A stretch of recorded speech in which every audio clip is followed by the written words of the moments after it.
Hi guys, कैसे हैं आप। और आज मैं आपके सामने न्याय दर्शन को लेकर उपस्थित हुई हूँ, जिसमें सबसे पहले हम पढ़ेंगे इसके जो मेन फैक्ट्स हैं उनको पढ़ लेते हैं। ऐसे तो न्याय दर्शन बहुत बड़ा है, लेकिन हमें मेन पॉइंटों को ध्यान में रखते हुए हमें इस न्याय दर्शन को पूरा ख़त्म करना है। तो आपके सामने सबसे पहले न्याय दर्शन के प्रवर्तक कौन है। न्याय दर्शन के प्रवर्तक हमारे महर्षि गौतम हैं, और जिनको अक्षपाद के नाम से भी जाना जाता है। किस नाम से जाना जाता है? अक्षपाद के नाम से भी जाना जाता है। न्याय दर्शन के दूसरे जो नाम हैं वो हैं ज्ञान शास्त्र, हेतु विद्या, वाद विद्या, आन्विष्की विज्ञान। ये 4 नामों से भी न्याय दर्शन को जाना जाता है। भाष्य शास्त्र में न्याय का अर्थ, यानी कि भाष्य शास्त्र है एक ग्रंथ है जिसमें न्याय का अर्थ दे रखा है कि परमार्थो परीक्षम न्याय, परमार्थो परीक्षम न्याय बताया गया है। और न्याय दर्शन जो है वो विचारों की शुद्धता पर बल देता है। ठीक है, इसको थोड़ा डिटेल में हम आगे भी पढ़ेंगे स्टेप बाय स्टेप। पहले थोड़ा सा बेसिक समझ लेते हैं। तो न्याय दर्शन विचारों की शुद्धता पर ध्यान देता है। क्वेश्चन आ सकता है कि न्याय दर्शन के मतलब कैसे विचारों पर बल देता है या ध्यान देता है? शुद्धता पर ध्यान देता है। और न्याय दर्शन में 16 पदार्थों की चर्चा की गई है, जो कि आपके सामने ये लिखे हुए हैं। प्रमाण, प्रमेय, संशय, प्रयोजन, दृश्यते, सिद्धांत, अवयव, तर्क, निर्णय, वाद, जल्पा, वितंडा, हेत्वाभास, छल, जाति, निग्रह, स्थान। थोड़ा सा इसका शैक्षिक महत्व देखते हैं कि इसमें शैक्षिक महत्व मुख्य बातें क्या बताई गई हैं। सबसे पहले इसमें बताया गया है सत्य का अनुसरण करना, तर्क शक्ति का विकास करना, वेदों के अस्तित्व का विश्वास, सदाचरण का ज्ञान, आत्मानुभूति का विकास। ये हमारे मुख्य तथ्य हैं जो इसमें हमें बताए गए हैं कि हमें जो है शैक्षिक महत्व जो है वो न्याय दर्शन किस किस पर ध्यान देता है, यानी कि इसका शिक्षा में क्या महत्व है। तो शिक्षा में जो भी हम न्याय दर्शन को देखेंगे तो हमें ये 5 मुख्य तथ्यों को बताना है कि सत्य का अनुसरण, तर्क शक्ति का विकास, वेदों के अस्तित्व का विश्वास, सदाचरण का ज्ञान और आत्मानुभूति का विकास। ये मुख्य तथ्यों पर न्याय दर्शन ध्यान देता है।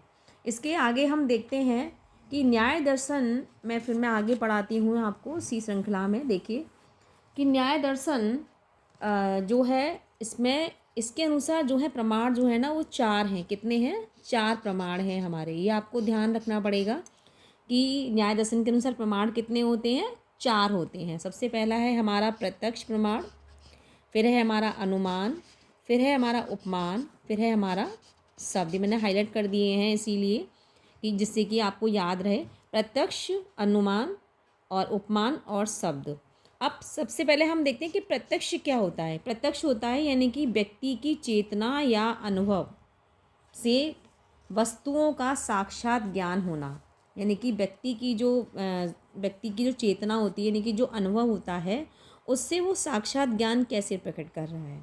ठीक है, तो वस्तुओं का साक्षात ज्ञान जो होता है वो हमारा प्रत्यक्ष ज्ञान कहलाता है। और यथार्थ ज्ञान को प्रभावी कहा गया। अब देखिए इसका दूसरा नाम है वो हमारा यथार्थ ज्ञान भी है, और इसको हम प्रभा के नाम से भी जानते हैं। ठीक है, प्रभा यानी कि वैलिड नॉलेज, यानी कि जो नॉलेज आपकी वैलिड है, बिल्कुल एकदम एक्यूरेट है, वो हमारी प्रभा के नाम से जानी जाती है। अप्रभा यानी कि आपकी इनवैलिड नॉलेज। ठीक है, अप्रभा कैसी होगी? आपकी इनवैलिड नॉलेज होगी। तो प्रमाण प्रभा का साधन है, ये बात भी हमें ध्यान रखनी है।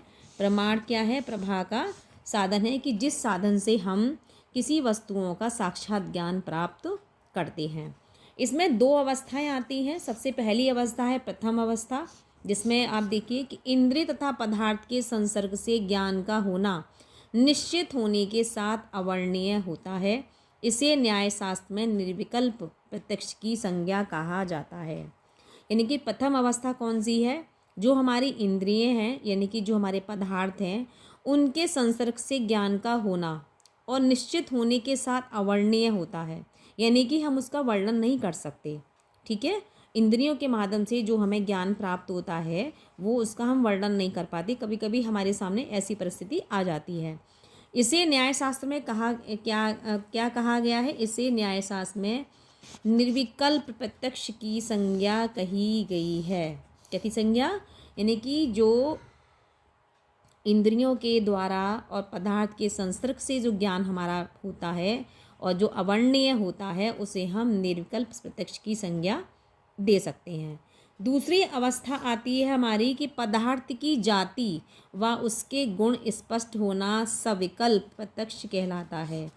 यानी कि जिसका हमें ज्ञान हो रहा है ना, और उसकी जो जाति है पदार्थ की, तो उसका गुण स्पष्ट हो जाना। उसका क्या स्पष्ट हो जाना? गुण जब हमें स्पष्ट हो जाता है तो वो हमारा क्या होता है? सविकल्प प्रत्यक्ष कहलाता है।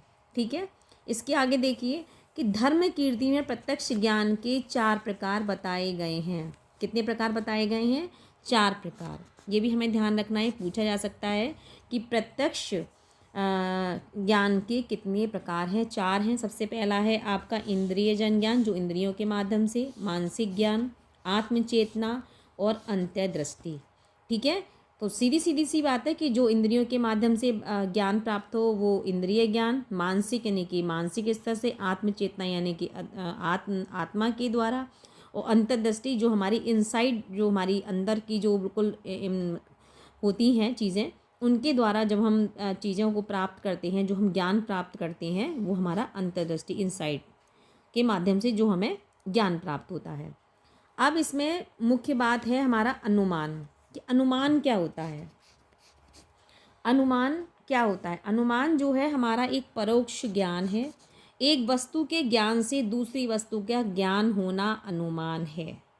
एक वस्तु के ज्ञान से दूसरी वस्तु का ज्ञान होना अनुमान कहलाता है। अनु यानी कि पश्चात, मान यानी कि ज्ञान, यानी कि पश्चात ज्ञान, यानी कि जो हमें ज्ञान प्राप्त है वो हमें पहले से कुछ ना कुछ उसका मालूम है। हम एक वस्तु का ज्ञान से दूसरी वस्तु का अनुमान हम लगा लेते हैं। जैसे मानो आप ऐसे मान लो आप कि जैसे आपने कोई लकड़ी का फर्नीचर देखा, और लकड़ी का फर्नीचर देखने के बाद आप उसका अंदाज़ा ये लगा सकते हैं कि ये जो लकड़ी का फर्नीचर है, ये फर्नीचर हमारा शीशम का है। लेकिन आप उस अनुमान को जब ही लगा सकते हैं जब आपने उस शीशम की लकड़ी को देखा हो या उसके बारे में आपको ज्ञान प्राप्त हो।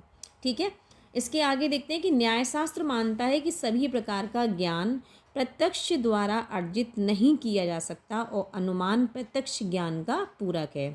तो क्या आप ज्ञान का प्रत्यक्ष ज्ञान जो है, सारा जो ज्ञान है वो देख के ही प्राप्त कर सकते हो? नहीं। तो वो यही कहता है न्यायशास्त्र की, ये लाइन आपको मुख्य ध्यान रखनी है कि न्यायशास्त्र मानता है कि सभी प्रकार का ज्ञान प्रत्यक्ष द्वारा अर्जित नहीं होता। ये बात सत्य है और ये बात न्यायशास्त्र मानता है। ये न्यायशास्त्र के अनुसार है कि हम सारा जो ज्ञान है, जितना भी हमें ज्ञान अर्जित होता है वो प्रत्यक्ष के द्वारा नहीं होता। बहुत सा ऐसा भी ज्ञान होता है जो हमें मतलब अप्रत्यक्ष रूप से भी प्राप्त होता है।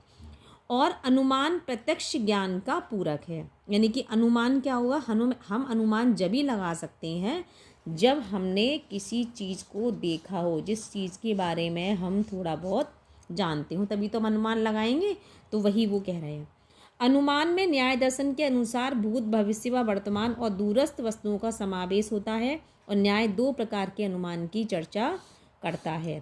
पहला है स्वार्थ अनुमान और दूसरा है परार्थ अनुमान।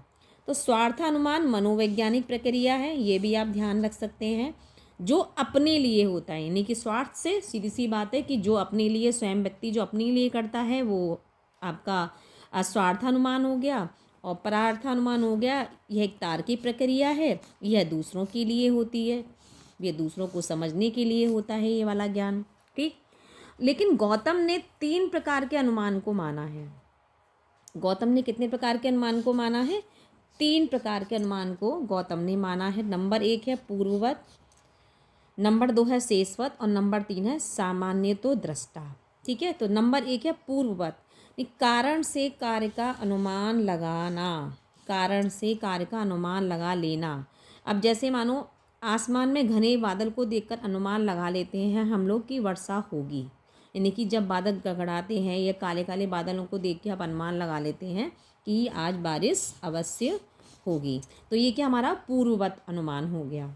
शेषवत अनुमान हो गया कि कार्य से कारण का अनुमान लगाना, यानी कि पहले ही कार्य हो चुका है उसके बाद में हम उसका अनुमान लगा रहे हैं। जैसे मानो कोई नदी साफ़ सुथरी है और उसमें यदि गंदे पानी को आपने आपने देखा, तो उसमें आप अनुमान लगा लो कि ऊपर कहीं बारिश अवश्य हुई होगी, तभी तो उसमें मिट्टी और लकड़ी के टुकड़े, पत्थर, सब गंदापन जो भी आ रहा है वो आ रहा है, वो गंदी मिट्टी आ रही है। तो आप क्या अनुमान लगाओगे, यानी कि कार्य से कारण का अनुमान लगाना, यानी कि जो कारण आपके सामने हो रहा है आप उस कार्य से उस कारण का अनुमान लगा रहे हो। तीसरा है सामान्यतः दृष्टा। सामान्य दृष्टा यानी कार्य या कारण ना होने पर अनुभव की एक रूपता पर आधारित है, यानी कि सामान्य होना, जैसे किसी जानवर के सींगों को देखकर उसका अनुमान लगाना। मानो आपने नीलगाय नहीं देखी हो और आपके सामने अचानक से वो नीलगाय आ जाए, आपको दिख जाए और आप उसको नहीं जानते हो, लेकिन आप उस जानवर को देख के आप अंदाज़ा लगा लोगे कि इसके 4 पैर हैं, इसके सींग हैं और ये ऐसे दिखती है। तो आप गाय की तरह से उसका अनुमान लगा लोगे, यानी कि सामान्य मान लोगे, उसको समान मानना। किसी चीज़ को जब समान मान के आप उसका अनुमान लगाते हो तो वो हमारा सामान्यतः दृष्टा में आता है। इसके बाद हम आगे देखते हैं अनुमान के मुख्य पद। अनुमान के मुख्य पद हमारे जो हैं वो 3 हैं और 3 हैं। सबसे पहला पद हमारे सामने आता है, वह वस्तुएं। मुख्य पद तो 3 है इसमें अनुमान के, देखिए कितने हैं, 3 हैं, ठीक है। कितने पद हैं इसमें, 3 हैं। वह वस्तुएं जहाँ धुआं उठता है आग है। वह वस्तुएं जहाँ धुआं उठता है वह क्या है, आग है, ठीक है। तो हम इसको क्या कहेंगे, हम इसको कहेंगे प्रतिज्ञा या प्रतिजना, ठीक। दूसरा है, इस पहाड़ी पर धुआं है। इस पहाड़ी पर धुआं है तो हम इसे क्या कहेंगे, हेतु कहेंगे। तीसरा है, यहाँ आग है, तो ये क्या है, उदाहरण की इसको संज्ञा दी जाती है, ठीक है। तो और चौथा है, पर्वत पर भी धुआं है। पर्वत पर भी धुआं है, तो देखिए पर्वत पर भी धुआं है, तो हम इसे किसकी संज्ञा देंगे, इसे हम उपनय की संज्ञा देंगे। अतः पर्वत पर आग है, तो हम इसको क्या कहेंगे, ये एक निगमन यानी कि एक नियम बन गया हमारा। तो निगमन से, निगमन और आगमन विधि अधिकतर पूछी जाती है, तो आप निगमन और आगमन को इस तरह से याद कर सकते हैं कि निगमन को हम नियम, यानी कि किसी चीज़ का पहले हमने आपको नियम बता दिया, उसके बाद में उन बच्चों ने वो कार्य को किया, तो नी से नियम, इस तरह से आप याद कर सकते हैं। ये नियम के अंतर्गत आती है। आगमन में होता है कि पहले हमने आपको कोई टास्क दे दिया, उसके बाद में उसमें आपने उस कार्य को किया और उसके बाद में वो चीज़ जनरलाइज कर दी, तो वो हमारा क्या आ जाता है, आगमन विधि के अंतर्गत आता है। ये बात आपको ध्यान रखनी है और ये अधिकतर पूछी भी जाती है कि निगमन किसे कहते हैं और आगमन किसे कहते हैं। अगला है उपमान। उपमान है कि एक प्रसिद्ध वस्तु के आधार पर नवीन वस्तु का निर्माण करना, यानी कि एक कोई प्रसिद्ध वस्तु है, हमने उसके आधार पर नवीन वस्तु का निर्माण कर लिया सबसे। और फिर उसमें आ जाएगा अज्ञात वस्तु का ज्ञान, यानी कि किसी अज्ञात वस्तु का ज्ञान हो जाना और अन्य वस्तु के सादृश्य का ज्ञान, ठीक है। उपमान क्या है, हम किसी वस्तु का उपमान जभी तो लगाते हैं जब कोई वस्तु हमने देखी हो, किसी कोई प्रसिद्ध वस्तु हो और नवीन वस्तु का हम उसका निर्माण कर लें। अगला है शब्द प्रमाणिकता। तो शब्द प्रमाणिकता में आता है आप्त पुरुष वचन। क्या आता है, आप्त पुरुष वचन, यानी कि जो हमारे ऋषि मुनि होते हैं उनके द्वारा जो वचन यानी कि जो शब्द बोले जाते हैं हम उनको आप्त पुरुष वचन कहते हैं, यानी कि जो सत्य का ज्ञाता हो, जो सत्य को जानता हो और जो उसके बारे में हमें बता रहा हो। वास्तव में शब्दों और वाक्यों में जिन वस्तुओं का ज्ञान प्राप्त होता है उसे शब्द कहते हैं। तो ये हमारी क्या है, शब्द प्रमाणिकता, ठीक। न्याय दर्शन में प्रत्यक्ष विधि की चर्चा की गई है, किसकी, प्रत्यक्ष विधि को अधिक माना गया है और अनुमान विधि का प्रयोग आगमन और निगमन पर किया गया है। वैसे मैंने आपको पहले बताया था थोड़ी देर पहले कि आगमन और निगमन अधिकतर पूछी जाती है। तो आगमन हम किसे कहते हैं कि जो हमने कोई छोटा सा आपको टास्क दे दिया, हमने पहले आपको कुछ भी नहीं बताया, हमने कह दिया कि आपको ये कार्य करके लाना है, कैसे करोगे वो आप जानो, तो वो हमने आपको बिना कुछ बताए, बिना कुछ भी सिखाए हमने टास्क दे दिया, वो आप करके लाओगे। करने के बाद फिर उसको एक नियम में फॉलो करोगे तो वो हमारी हो गई आगमन विधि। निगमन में होता है कि जैसे पहले हमने जैसे आप मानो अपने छोटेपन में कोई टेंस सीखे होंगे, तो टेंस के सबसे पहले टीचर क्या करता है, टीचर निगमन विधि में उसके पहले नियम बता देता है। उन नियमों के द्वारा फिर आपको वो टेंस करना सिखाता है कि ये प्रेजेंट है, ये पास्ट है, ये फ्यूचर है। तो उन विधियों के माध्यम से जब आप उनको टेंस को सीख जाते हैं उन नियमों के माध्यम से, तो वो हमारी निगमन विधि कहलाती है। पाठ्यक्रम जो है वो 4 तत्वों पर प्रकाश डालता है न्याय दर्शन के अनुसार। पहला है प्रमाता, दूसरा है प्रमेय, तीसरा है प्रमाण और चौथा है प्रमिति। पहला यानी कि प्रमाता किसे कहेंगे, प्रमाता कहेंगे यानी शिक्षार्थी, लर्नर, जो कि आपके पाठ्यक्रम में जो विद्यार्थी सीख रहा है, यानी कि लर्नर को, सीखने वाले को हम कहेंगे लर्नर को प्रमाता। और दूसरा है प्रमेय, यानी कि जो विषय, यानी कि जिस विषय से बच्चा सीख रहा है, यानी कि सब्जेक्ट। तीसरा है साधन, प्रमाण को क्या कहेंगे, यहाँ पर साधन कहेंगे कि जिस साधन से व्यक्ति सीख रहा है, यानी कि बच्चे को जिस साधन से सिखाया जा रहा है। चौथा है प्रमिति, यानी कि ज्ञान की परिकल्पना, रियल नॉलेज। जब बच्चे को रियल नॉलेज प्राप्त हो जाती है तब हम इसे प्रमिति की संज्ञा दे सकते हैं। धन्यवाद बच्चों। यदि आपको ये वीडियो पसंद आई हो तो लाइक और शेयर करना ना भूलें।